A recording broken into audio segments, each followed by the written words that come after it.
UCSD 111 Lecture 3 Set 3, Logic with Memories. Assume the task at hand is to implement the following Boolean logic expression in a memory array. Now, the different bits I'm just writing here. Here, we're implementing an XOR and OR of these two variables and an AND of these two variables. And if we come here to a just truth table of this, we can just write it with respect to the possible logical elements of A0, A1, and write the Boolean logic table as you've learned in your logic design course. Now, if I have a memory array, what happens is that remember we had the address line, so the address in this particular case will be 2 bits, A0, A1, and then depending on the values, we have 1, 1, 1, 0, 0, 1, and 0, 0.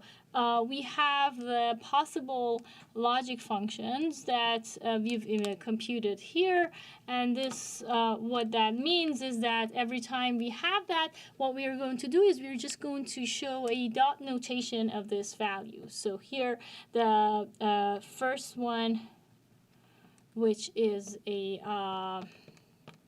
data 2, data 1, data 0, and then we basically just translate this to the dot notation here.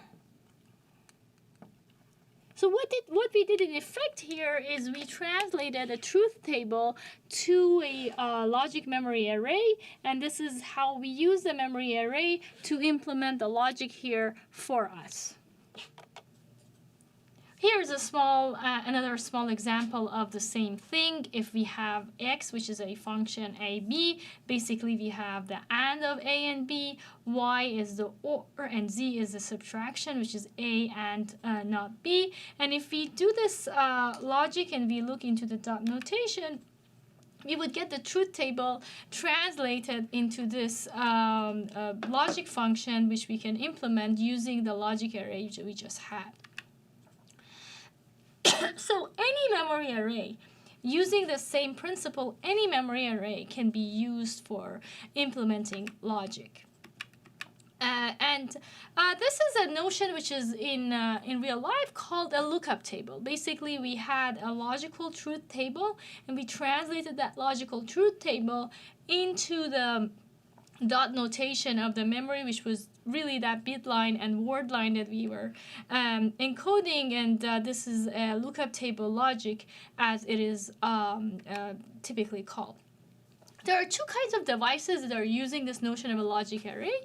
The first type is a programmable logic array, which is an AND array followed by OR array, and this is only useful for combinational logic. This has fixed internal connection. As you probably have seen before, any Boolean logic can be right in terms of the clauses of AND and OR, and this is a very old construct. The PLAs were popular in 70s, where people use that to implement any Boolean logic. Field programmable gate arrays are basically arrays of logic elements that can define both combinational sequential logic, and the internal connections between the blocks that are programmable are also programmable. So we could actually connect various parts of the chip with this programmability. Let's just take a look into the structure of a PLA here. We are just having the output X as a